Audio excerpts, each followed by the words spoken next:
here. I've known Dan for a number of years, and I'm very mindful of a Thoreau quote that it's okay to build castles in the air as long as you put foundations underneath them. And Unitarian Universalists are great about creating castles in the air. And Dan, as the Harvard Emerson professor, has gone to great lengths to try and put foundations beneath it so we know where our roots are. I'm quite taken with his 2-volume edition of all of the key documents that one needs to understand Unitarian Universalism as it's evolved. But he continues to do exciting work on trying to help us understand both roots and wings, where we're going to as a movement. And so I'm quite delighted to have him here with us this evening. So Dan. Thank you so much, Jim, and thanks to everybody in the First Parish community for inviting me to be part of this event. It is wonderful to be here, even if only virtually. I'm joining you from my office in Cambridge, on the land of the Massachusetts people and the watershed of the Charles River. And I hope everyone has been enjoying the book festival so far. I'm going to start up my slideshow here.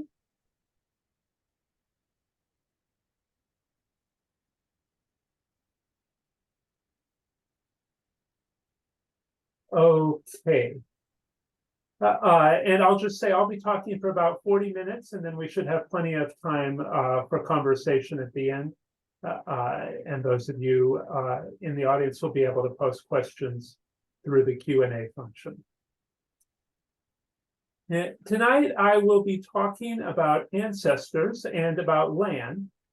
So I'd like to begin by inviting all of you to reflect on your own ancestors and your own relationship to land.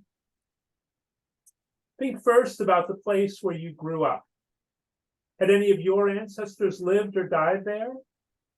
If so, for how many generations had they been in that place? If not, how far would you have had to travel as a child to visit the graves of your ancestors? How far would you have to travel now? If you're like me, and like many residents of the United States, you grew up far from the lands of your ancestors. Perhaps you or your parents traveled far from home for education or to escape poverty or violence. Perhaps you're just a few generations removed from immigrants, as I am on my mother's side.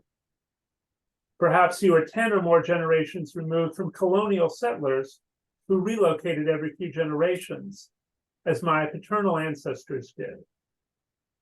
Perhaps your ancestors were kidnapped and carried to this country in chains.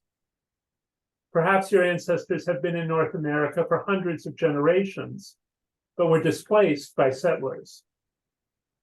Perhaps your ancestors' graves have been desecrated for shopping malls or museums.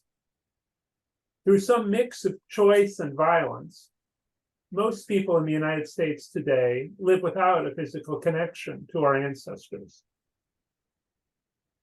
But perhaps some of you have a different experience. Perhaps some of you grew up in places that had been inhabited by your ancestors for as long as anyone can remember. Perhaps some of you grew up regularly visiting the tombs of your great-grandparents. Perhaps some of you living in Concord today can go to Sleepy Hollow, Old Hill Burying Ground, or South Burying Ground and feel you are surrounded by ancestors. If that is your situation, you have something in common with the Transcendentalists and other 19th century New Englanders. These people were descendants of Puritan settler colonialists who had abandoned their own ancestors and perpetrated grievous violence against the indigenous inhabitants of this place. But by the 1830s, most residents of Concord had 7 generations of ancestors who had lived within a day's walk. This made it possible for them to develop new practices of ancestral devotion that began in imperfect ways to heal the sins against ancestry that had been perpetrated by their ancestors. You might be puzzled by my phrase, sins against ancestry. Is it possible to sin against our ancestors? I think that it is. I also think that the sins of ancestry perpetrated by the Puritan founders of New England went hand in hand with two other sorts of sins.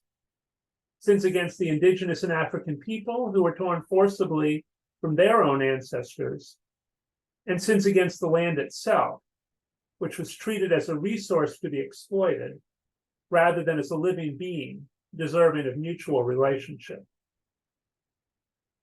The reason I think these three sins are connected has to do with a recent trend in the scholarly subfield known as religion and ecology. People studying many different cultures have discovered that some of the most biodiverse places on Earth are sacred groves, places that are protected from economic exploitation because they are understood to be the residences of ancestors and divinities. But Western Christianity, with its monotheistic theology, has generally been hostile to sacred groves. One of the influential early scholars of religion and ecology, Lynn White, famously argued that Christian antipathy to place-based devotion is at the root of the modern environmental crisis. The pattern White observed is especially evident in the Americas and other places colonized by Europeans. Settler colonialists who had left their own ancestors behind often perceived the New World as utterly devoid of ancestors. The colonialist doctrine of discovery, notions of unfettered individual property rights, and plantation monocultures tended by enslaved Africans torn from their ancestors. All these things flowed from the original breach of covenant with ancestors brought about by settler colonialism.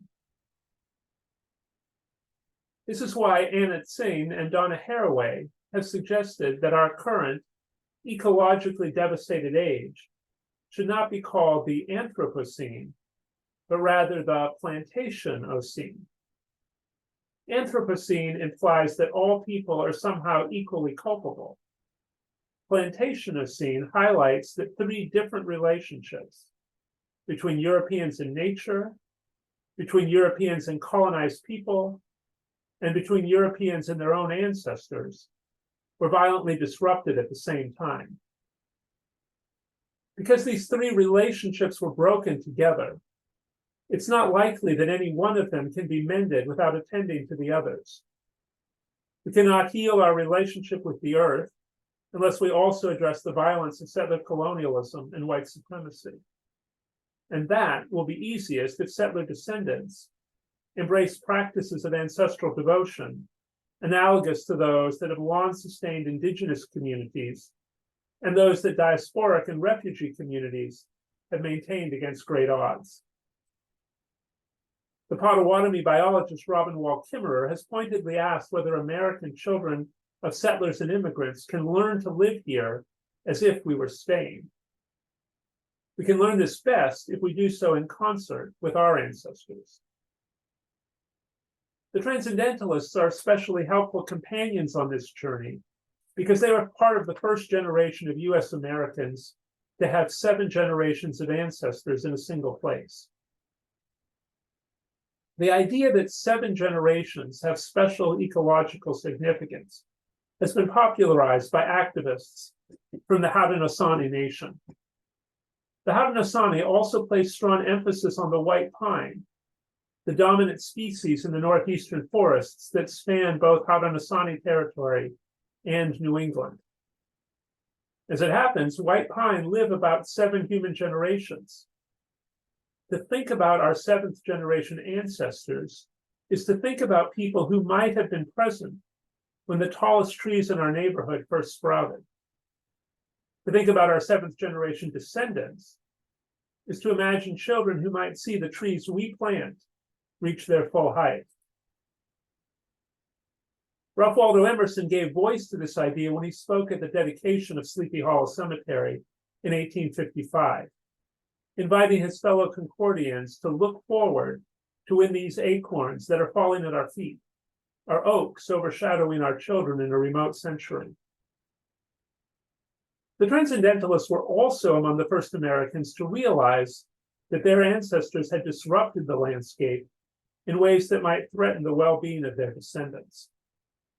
The specific problem was deforestation. Virtually all of the pre-colonial forests near Boston had been turned into residences, cropland, or pasture.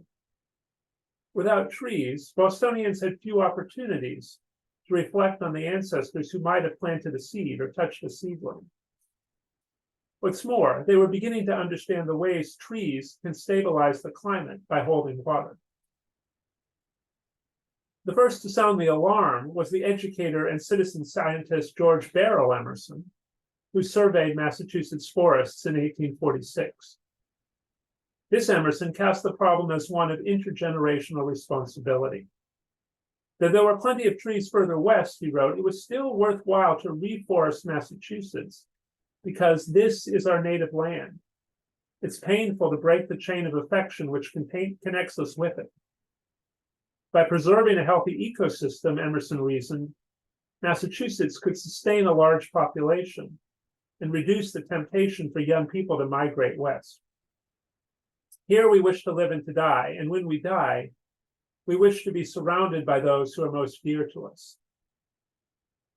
All of these circumstances shaped the new practices of ancestral devotion that emerged in 19th century New England.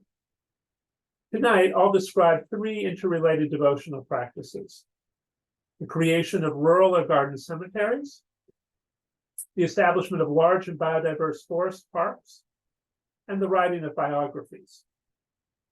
Each of these practices addressed in ambiguous and imperfect ways the threefold breach of covenant with ancestors, nature, and other human communities. As you listen, I invite you to consider the extent to which similar practices might help you to heal those same breaches of covenant in your own lives. The first act in this story was the creation of Mount Auburn Cemetery in Cambridge in 1831. This is generally understood as the beginning of the rural cemetery movement, and Mount Auburn was emulated or improved upon in many other places, including at Sleepy Hollow in 1855.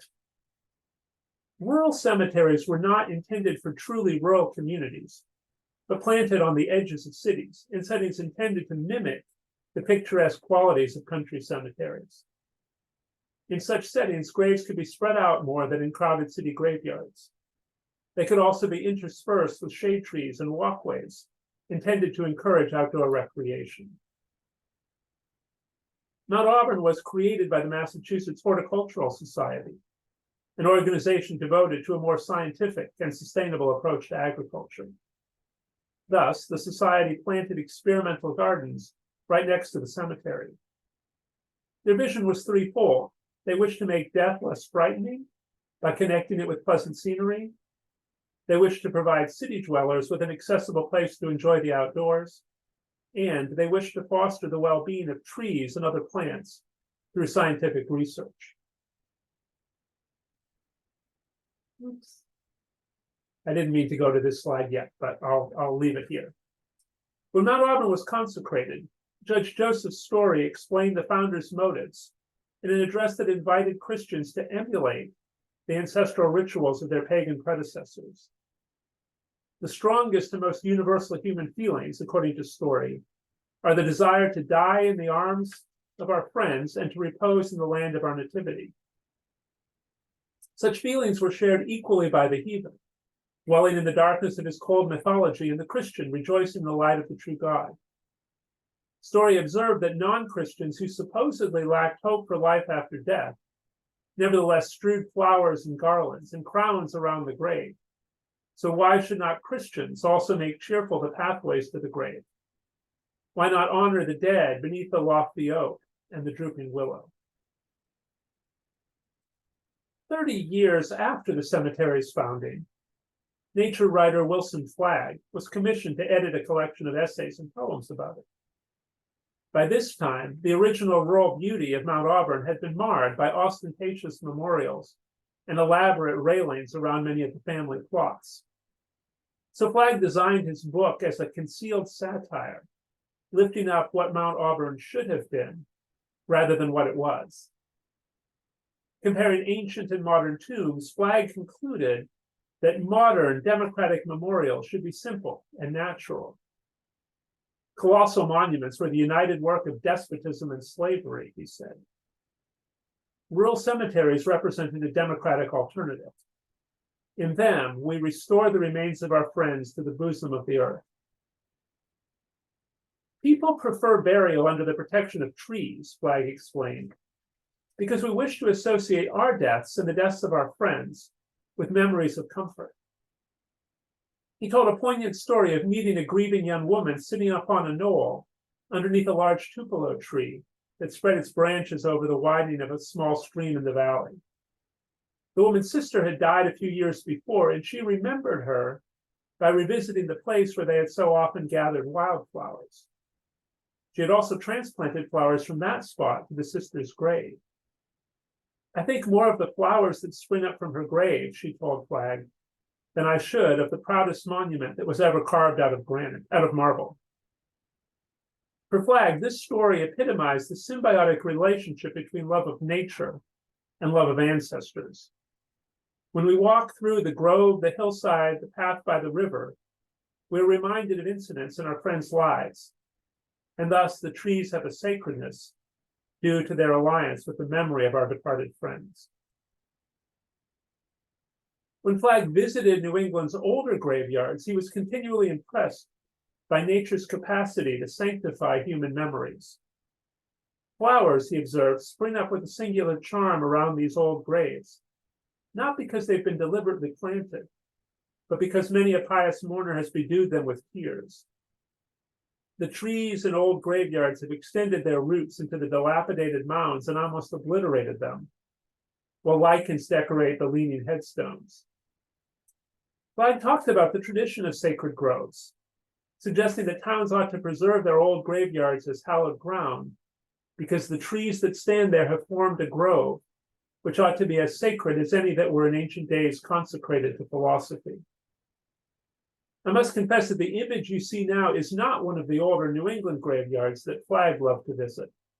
It's actually in Kentucky, and it's the place where some of my wife's ancestors are buried. You can see that even though the shale gravestones have virtually melted into the landscape, people continue to make the space sacred by marking it with flags. In another essay, Wilson Flagg encouraged his readers to dispense with stone monuments altogether and instead plant memorial trees for their loved ones. A memorial tree, he suggested, would awaken fresh memories of the dead each spring when it put forth its leaves.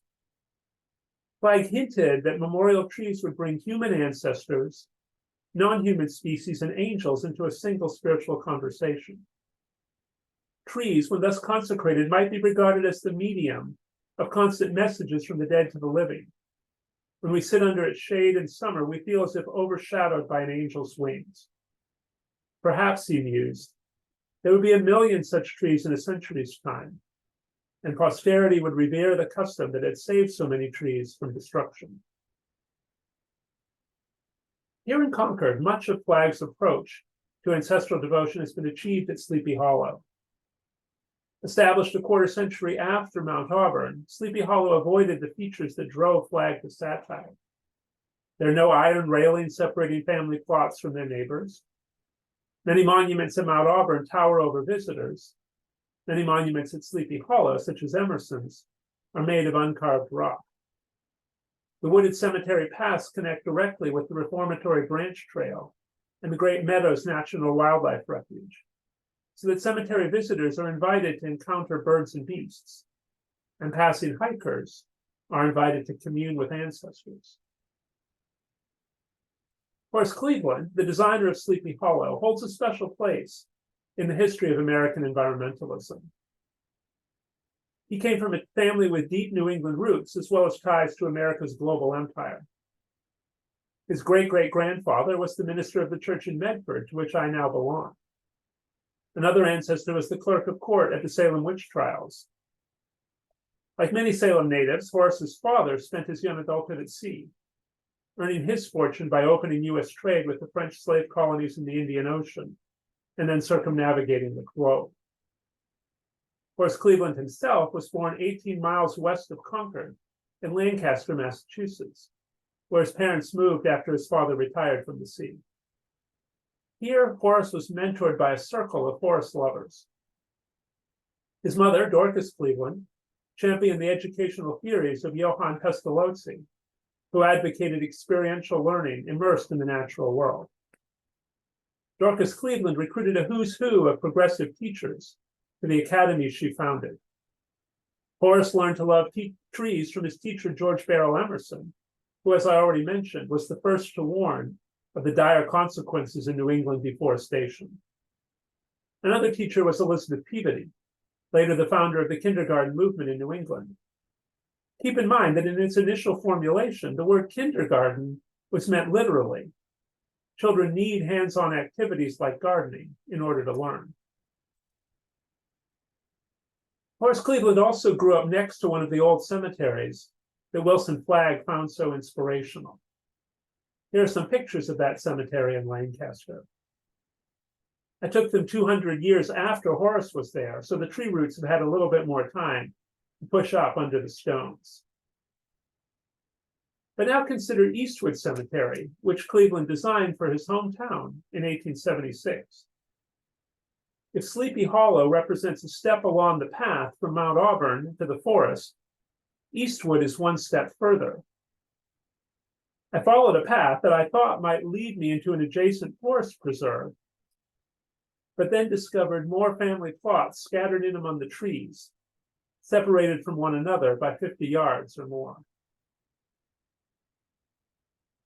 By the time Cleveland designed Eastwood, rural cemeteries had inspired New Englanders to view forest preservation as an end in itself.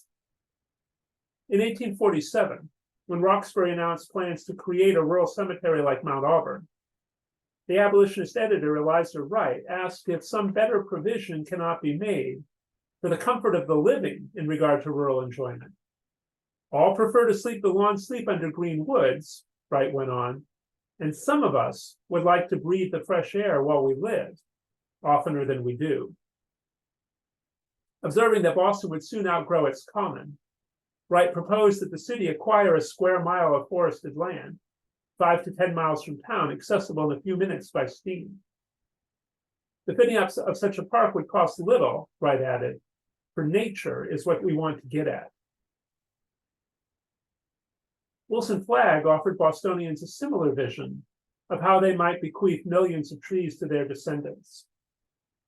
In 1856, he prepared a proposal to state and city governments for the creation of a forest preserve.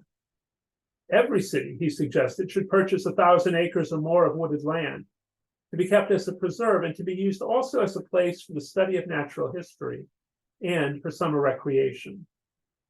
He recommended the selection of the most wild and uncultivated spot in the vicinity, or perhaps a spot that could be replanted to recreate the original forest. Wright and Flagg devoted the last years of their lives to lobbying for these forest parks. One observer, Thomas Wentworth Higginson, described them as a weird council of old Greek wood gods, not yet convinced that Pan was dead. Their campaign succeeded a decade after their deaths, when a new generation created both the nonprofit Trustees of Reservations and the governmental Metropolitan Park Commission. The trustees were the first large-scale conservation land trust. The Metropolitan Park Commission created the first state parks in the U.S. They set the template for most of the wild spaces that now enhance American landscapes, especially wild spaces that are relatively close to populated areas. Ancestral devotion had an important place in the new forest parks. The first parcel of land owned by the Trustees of Reservations is known as Virginia Woods, in honor of Virginia Tudor, a young woman who had played in the woods nearby. Virginia's mother mourned her early death by preserving those woods for future generations. Likewise, when the trustees' founder, Charles Eliot Jr., died at age 38, he was memorialized with both a stone tower in the Blue Hills Park and a loving biography by his father, Harvard President Charles William Eliot. Today, a visitor to forest parks is likely to encounter a variety of memorials. Most honor the people who preserved the parks, or those who came later and loved them deeply. I especially like this memorial to Sean Collins. Because Mr. Collins was born in the same year as I was, it reminds me of my own mortality. And I appreciate the sheer proliferation of colorful plastic, which underscores that everything human can be at home in spaces that are also friendly to increasing biodiversity. I hope I've said enough to convince you of the link between ancestral devotion and wild space conservation. But as I said at the beginning, 19th century New Englanders had an ambiguous ancestral past. In order to become native to this place, they had to honor their ancestors in ways that linked them to the land and its inhabitants of all species.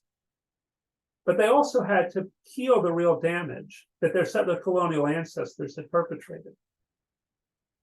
In this, they were only partly successful. Many 19th century memorials reinforce white supremacist notions of manifest destiny.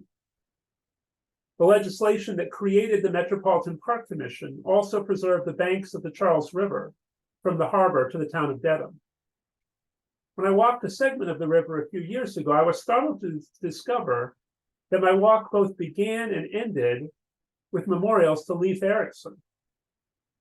These are the work of Evan Norton Horsford, an eccentric scientist who believed that Erikson had sailed up the Charles 1,000 years earlier. Horsford was promoting the idea that the Nordic race had a special claim to this land. In between the two Leif Erikson memorials, the Watertown Founders Memorial offers a more nuanced vision. This honors the large group of Puritans who planted their town on the banks of the river in 1630. Part of the mural depicts their encounter with members of the local Massachusetts community, at which they exchanged bread for fish. While the image highlights the possibility of interracial harmony, it obscures the far more common pattern of settler violence. Interestingly, just about every person who played a role in creating Boston's rural cemeteries and forest parks had an ancestor whose name appears on the Watertown Memorial. Among those descendants were the Brooks family.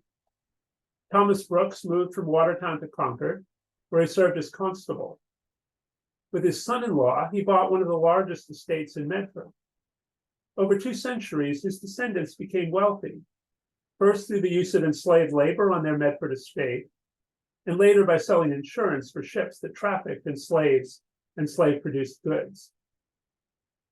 In the 19th century, the Brookses embraced both the rural cemetery and forest park movements. Brooks land became Oak Grove Cemetery in Medford, Mystic Lakes Reservation, and the western edge of Middlesex Fells. On this Brooks land, I found a few memorials to the violence of colonialism. The Brooks themselves are buried in Oak Grove Cemetery. They chose monuments that would warm Wilson Flagg's heart. Their modest granite slabs are entirely overshadowed by a majestic beech tree. Just a few thousand feet away from the cemetery are 2 other memorials. In 1888, Francis Brooks discovered indigenous remains in the land he claimed as his backyard. The first time this happened, he gave the remains to Harvard University.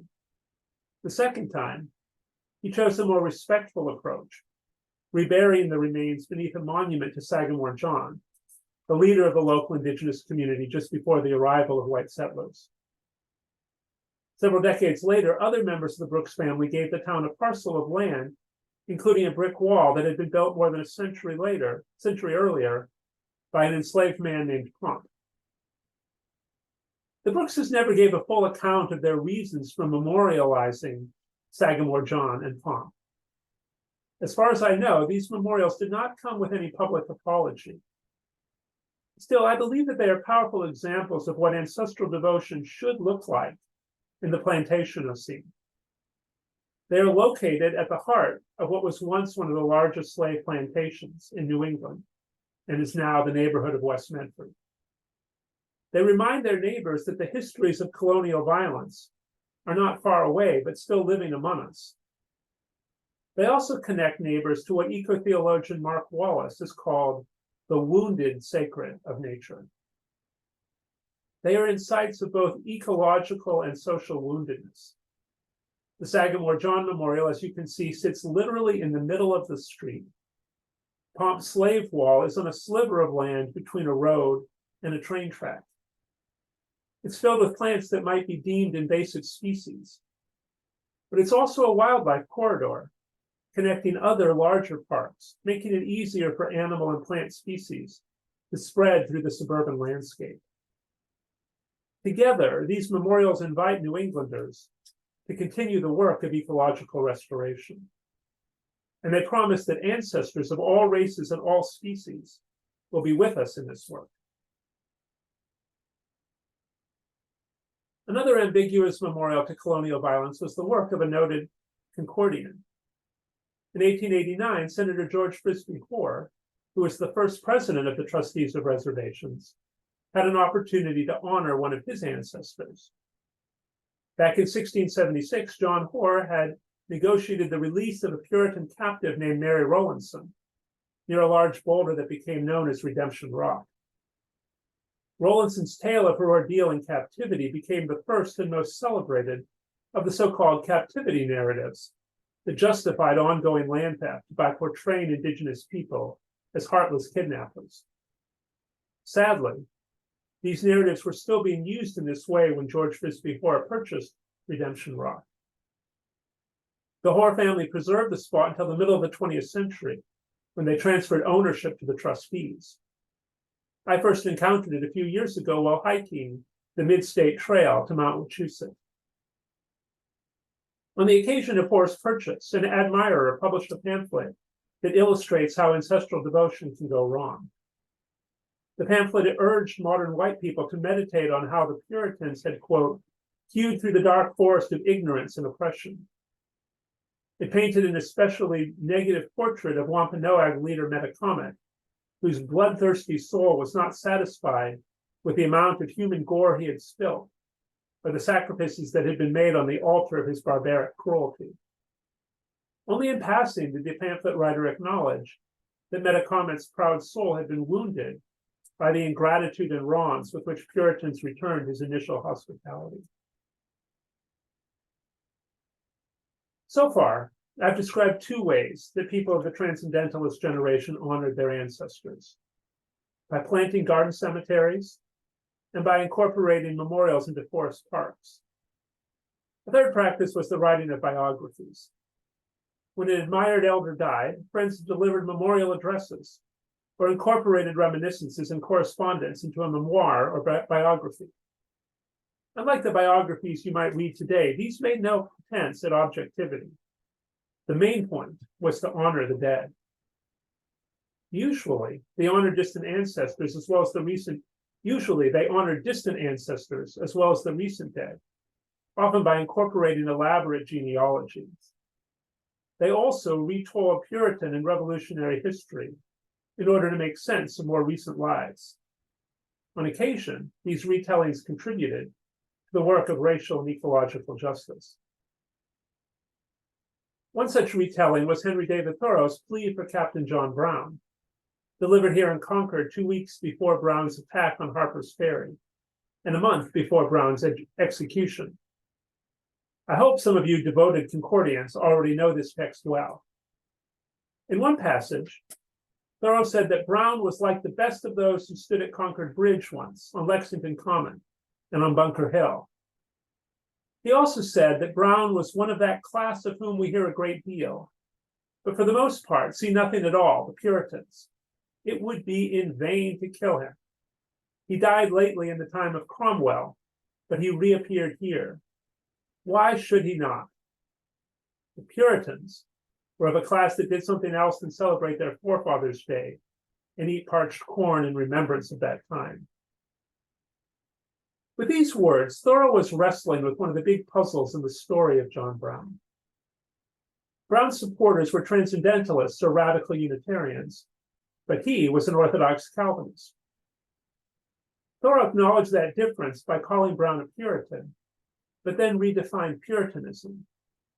Its essence was not doctrines like double predestination, but the willingness to take righteous action in the present rather than merely venerating the ancestors for their righteous deeds. I must admit that in this passage, Thoreau expressed two sentiments that may contradict what I'm putting forward today. Thoreau suggested that the heroism of the Puritans was broadly comparable to that of John Brown. I think the Puritans were guilty of ethnic cleansing and kidnapping in their relationships with indigenous and African people. And Thoreau implied that the Puritans were correct to abandon the ancestral devotions practiced by other Christians, while I think that their neglect of ancestors was inseparable from the racial and ecological violence they perpetrated. So I don't want to impose a false harmony between my views and Thoreau's. But maybe there's another way to read him. Maybe he was not so much concerned with whether to remember ancestors, but with how to do so. Instead of eating parched corn in remembrance of our ancestors, Thoreau suggests, we should live our own lives in accord with their best ideals. Later in the address, Thoreau dared to compare John Brown with Jesus Christ. Some 1800 years ago, Christ was crucified. This morning, perchance, Captain Brown was hung. These are the two ends of a chain which is not without its links. Before making this comparison, he urged his hearers to embrace Brown's cause so wholly that it would become theirs and not his in the least. So Thoreau was asking his neighbors to become links in the same chain that held Brown and the Puritans together with Jesus. Decades after Thoreau delivered his plea for John Brown, his Concord neighbor Franklin Sanborn extended that chain in his book-length biographies of both Thoreau and Brown. In both books, he began by tracing ancestries. He wrote, for example, that Brown's valor, his religion, his Saxon sense, his Calvinistic fanaticism, his tender and generous heart, had all been inherited from ancestors who were free and resolved that others should be free like themselves. Notice Sanborn's gentle irony. He acknowledged that Brown was a Calvinist and a fanatic, neither good traits from Sanborn's perspective, but he alerted his readers that a Calvinist fanatic can also have a tender and generous heart, and that a tender-hearted person can also be a heroic liberator. Sanborn's take on ancestry was shaped by the fact that, like Thoreau, he was one of the first Americans to read Charles Darwin's Origin of Species. In fact, they read it together. That's why he reminded his readers that even the weeds and vermin of the field have their heredity and evolution.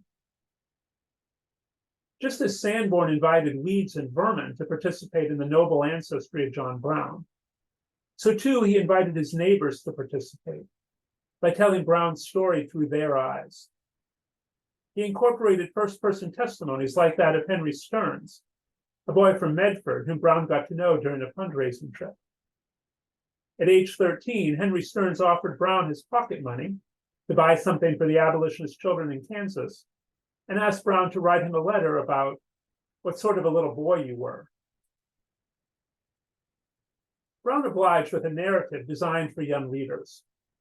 He told of being punished for stealing 3 brass pins, of how much he treasured a yellow marble he received from a poor Indian boy, of how much he mourned after the death of his pet squirrel, and of how proud he felt when his father trusted him to escort the family cattle on a journey of 100 miles. Brown also explained how that journey turned him into an abolitionist. After delivering the cattle, he had visited a wealthy landowner who claimed a boy John's age as a slave. The master made a great pet of John, Brown wrote, using third person for himself, called their attention to every smart thing he said or did, while the Negro boy, who was fully, if not more than his equal, was badly clothed, poorly fed, and lodged in cold weather, and beaten before his eyes with iron shovels.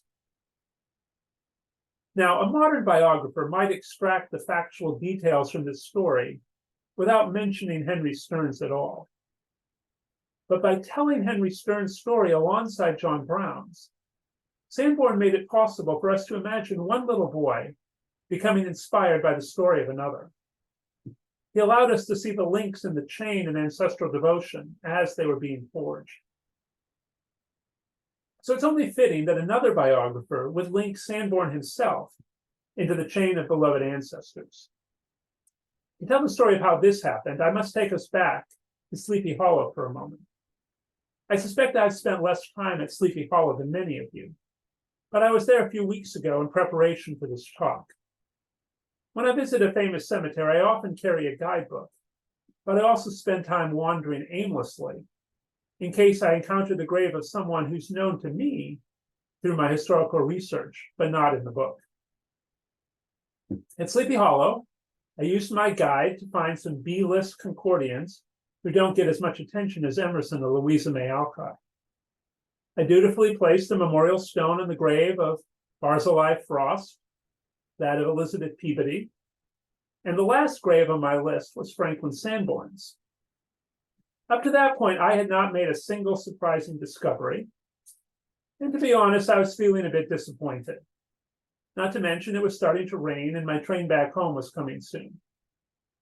But as I placed my stone on Sanborn's grave, I looked to the side and there was a grave of someone I knew about who wasn't quite famous enough to be in my guide.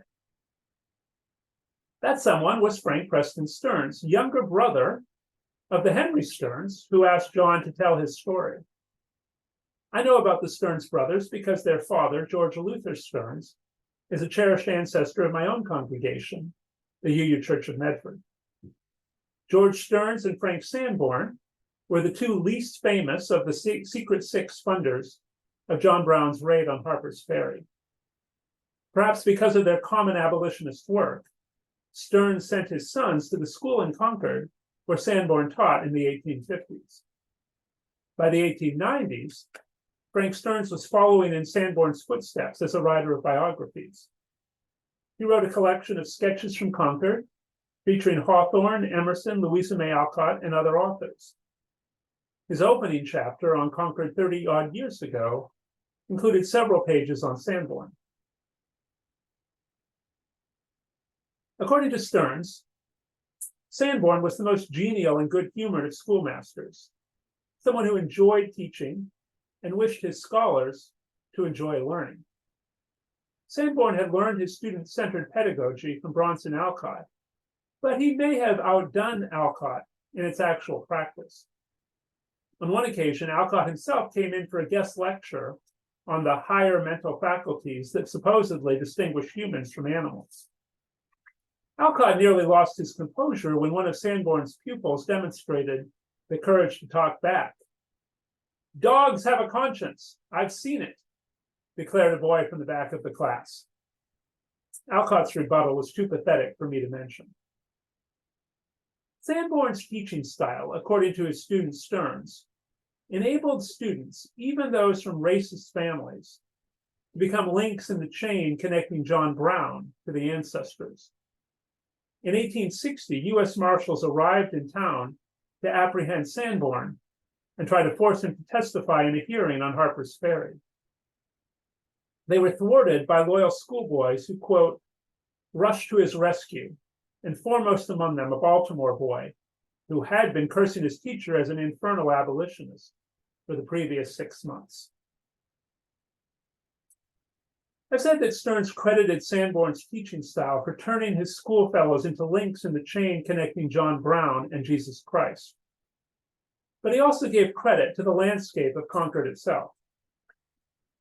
"Every turn of the river disclosed a landscape equal to a Claude or a Kensett," he wrote, adding that it is rare good fortune to live by a river of clear, pure water, which serves equally well for boating and swimming or skating. Though city folks might find Concord dull, Stearns insisted, it has a compensation which may be expressed in the word nature. The real architecture of Concord was not in public or private edifices, but in its magnificent elms, whose branches spanned the streets like the arches of a Gothic cathedral. In autumn, the scarlet maples set between the elms are no bad substitute for stained glass windows. Stearns began his book with a picture of the Concord elms, and I will conclude this talk with the same picture. Thanks to the work of the ancestors I've honored today, Concord is far more forested today that it was when Frank Stearns arrived here in the 1850s.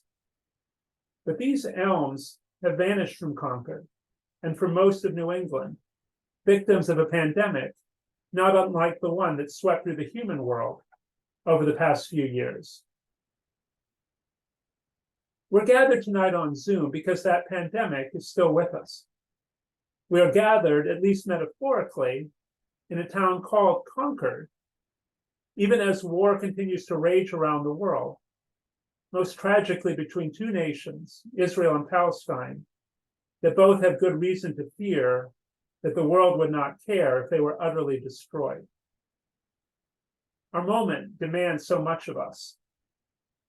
If we are to meet that moment, we need the help of all of our ancestors, the help of John Brown and Jesus Christ, the help of Frank Stearns and Franklin Sanborn, the help of Pomp and Sagamore John, the help of the white pine and the diseased elm, maybe even the help of Sanborn's weeds and vermins. May we have the courage to become links in their chain. Thank you.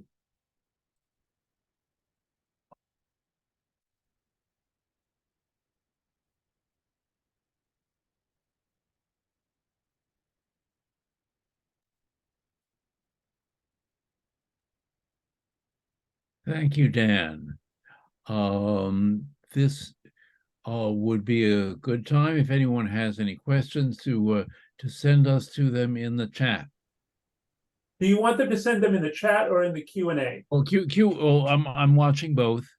Okay, very good. And if some come in while you're answering, I'll be watching them and letting you know. Okay, we have it with this is just a thank you in the Q&A.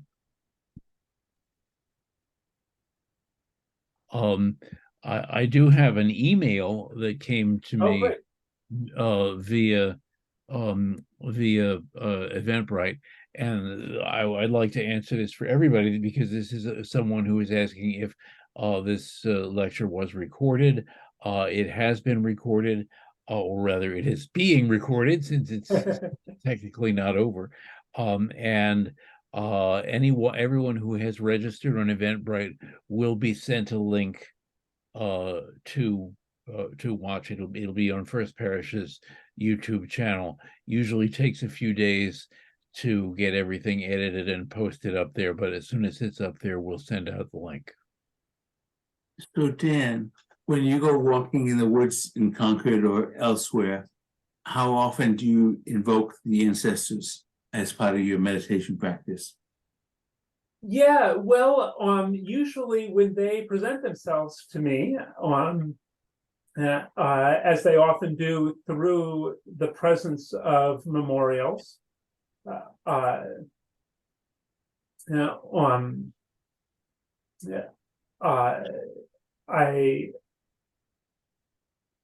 it's one of the ways that this has happened most completely, and I should say as part of this research project, I've tried to walk all of the land that was preserved through the creation of the Metropolitan Park Commission in 1893, and that means Middlesex Fells, Blue Hills, Beaver Brook, Stony Brook,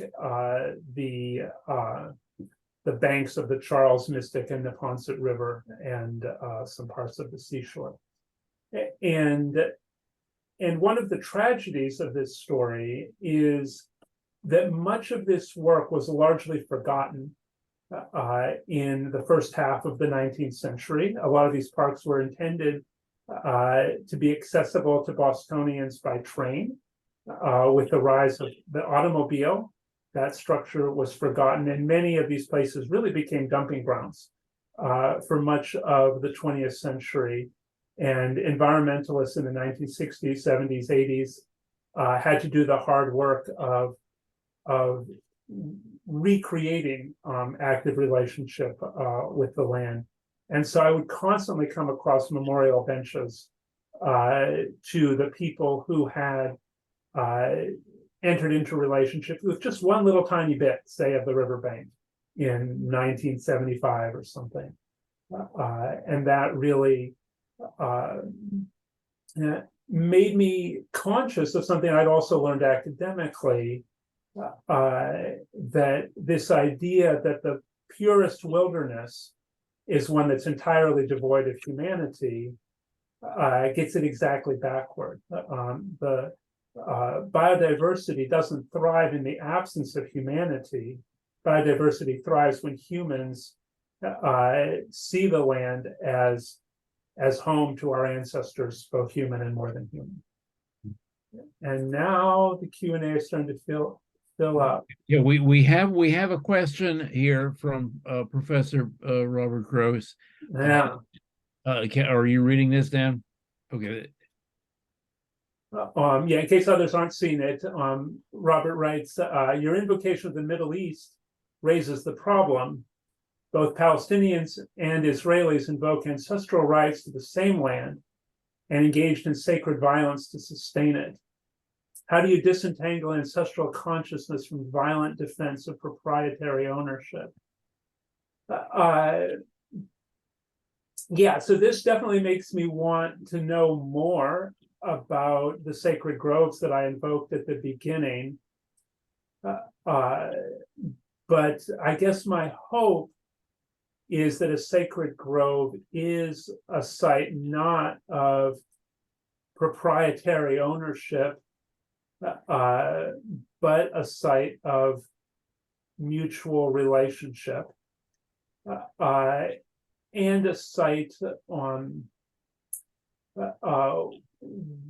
where different kinds of residents sort of bump up against one another, just as, you know, a tree root pushes up underneath a gravestone, in ways that we shouldn't see as a disruption, but just as a further part of the story.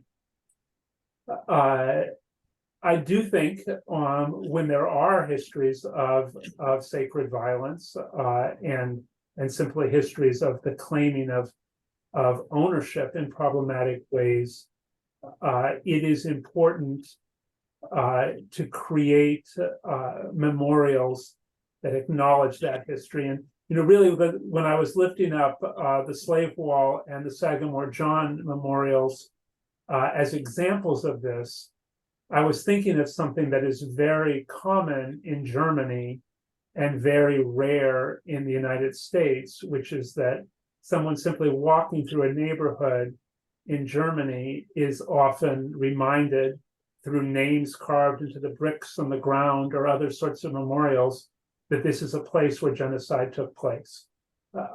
Genocide also took place on the land we inhabit, but we have not yet learned to remind ourselves of that reality.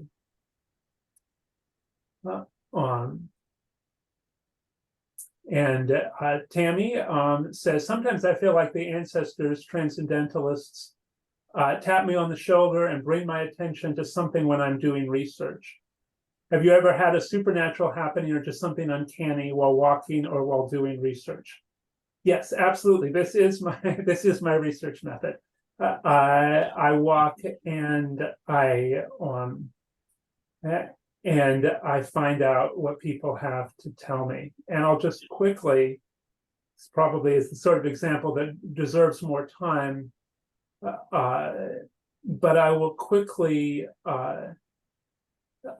share the story of what happened when I walked through the Beaver Brook Reservation, which is really the very first state park in the United States. So everybody knows what the first national park is, but nobody really knows what the first state park is, but it's Beaver Brook. And Beaver Brook today has two parts that are separated. And when I walked from one park to the other, I encountered something very unpark-like. The remains of the Fernald School, which was originally a very idealistic school for children with intellectual disabilities, established by Samuel Gridley Howe, Frank Sanborn's mentor, but later became really one of the most horrific institutions for people with disabilities, a place where they were subjected to scientific testing against their consent. And it was placed near the park. And in fact, it was one of 3 institutions for people with disabilities placed near the park because the park creators hoped that sites of nature would create the kind of healing experiences that would enable folks with disabilities to re-enter mainstream society. And instead, those park settings became means by which they were segregated from the larger community. So that was one place where the ancestors of those children at Fernald, whose graveyard is still present there, really spoke to me to tell a part of the story that I had not been thinking of at all.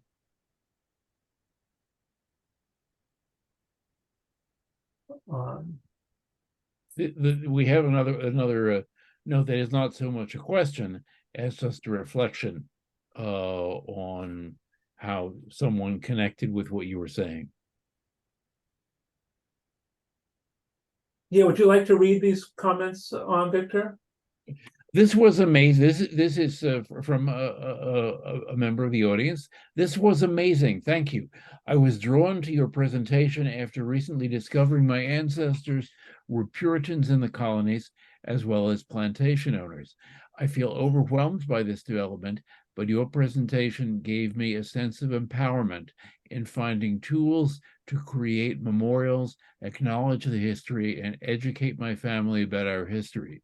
My heart and brain are overflowing. So much gratitude for this. Thank you so much, Melanie. And we have another I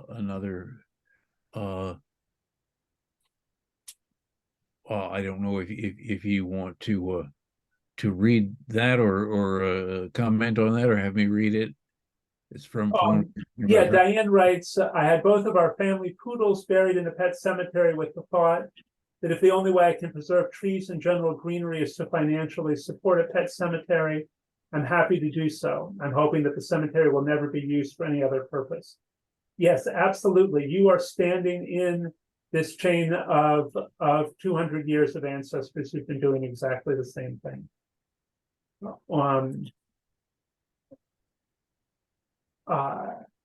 I don't see any other questions.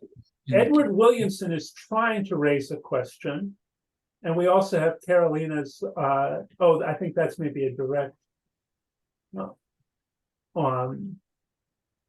Yeah, this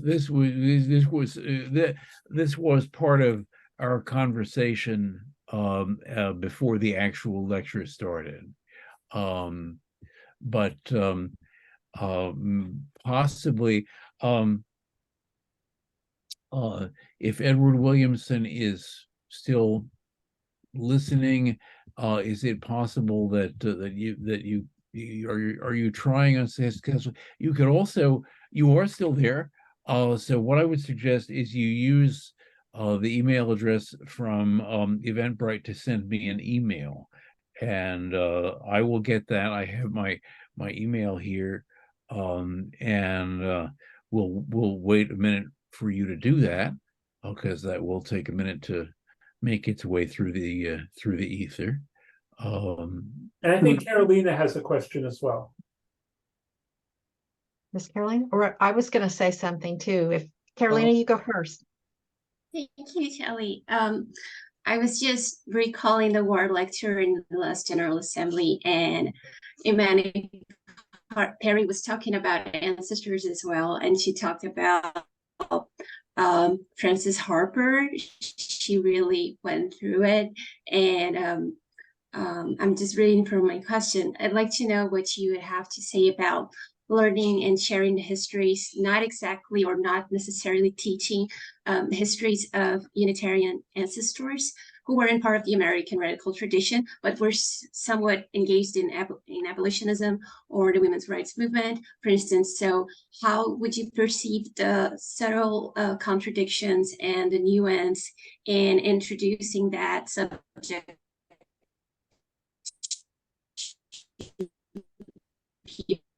people who don't necessarily have in UU community. Thank you. Yeah, so you're asking both about stories that have a lot of contradictions and subtleties, but you're also asking about how to share these with emerging UU communities like your own in other parts of the world. Is that true? Yes, because that is the enterprise that I'm taking right now with the Emerson Society. Yeah. So I do think that, thinking about people in history as ancestors is a good way to mitigate against the temptation to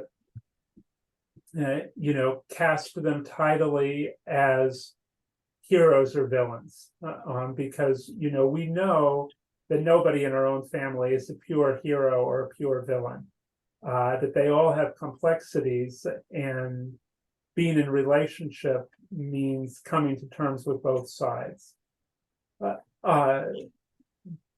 In terms of emerging UU communities that are very far removed geographically from the New England stories that I've been telling, I think that one thing that comes to my mind, most immediately is to think about,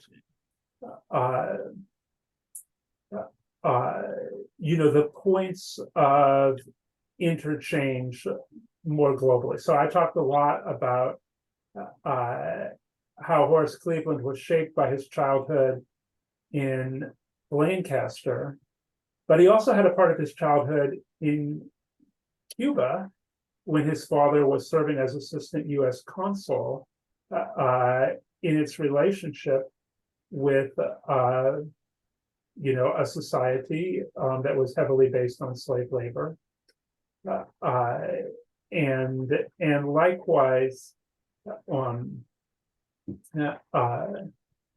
the very years when people like William Ellery Channing were forging the Unitarian tradition here, they were in some degree of conversation with Bengal reformers in Calcutta, who were creating a parallel movement, the Brahmo Samaj, that had its own history of finding new ways of thinking about their own Hindu ancestors. So there are always points of connection that can help us see how that chain of ancestors stretches in many different places. We have a couple more. Edward Williamson said he didn't have a question. That was just kind of some kind of technical glitch. And then we have another question saying some transcendentalists, particularly the Emersons, took pains to memorialize the women in their families. How does the desire to make sure female ancestors relate to the connection to the land? Yeah, I wish I had been able to say a little bit more, have a little more gender balance in my presentation tonight. I think about the ways in which oftentimes insisting on preservation of land has been one of the most effective ways in which women have preserved their memory. I mentioned Virginia Woods. I'm also thinking of a beautiful little park in Melrose called Sewell Woods that was protected by two sisters, one of them one of the first female doctors in Boston, who had cherished that land as young people, and who worked together to ensure that it would become owned by the town. The story of the Massachusetts Audubon Society is another story of what's now a significant land trust that was created by women seeking to protect lands that they had cared for. I just wanted to say, Dan, I thought it was so interesting how you do intertwine religion and ecology, and the way you define ancestors to include trees and the land, the soil, and that's really a very interesting a way of framing it, I think. I study Confucianism, and so certainly that's a strong emphasis on the ancestors, but I don't see the same emphasis on ecology in their veneration of ancestors.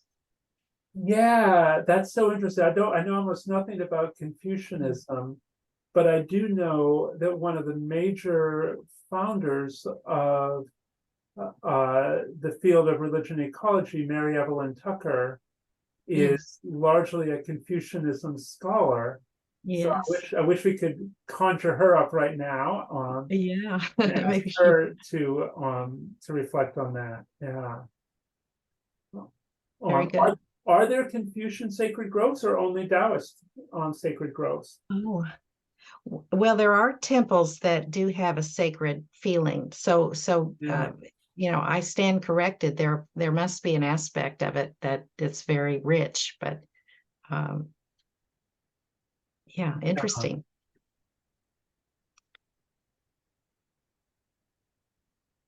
Well, are there any other questions? We may have to call this to an end. This is such a rich discussion. Well, thank you all for being here. Yes, thank We're going to you. be part of this festival, and I hope in the future we can meet face to face. Me too. Thank you for all the great work you're doing. And we have in December we have Jeff Kramer going to speak for the Transcendentalism Council. So please watch our Facebook page and email for that. Very good. All right. Good night, everyone. Good night. Thank you. Night. Thank you.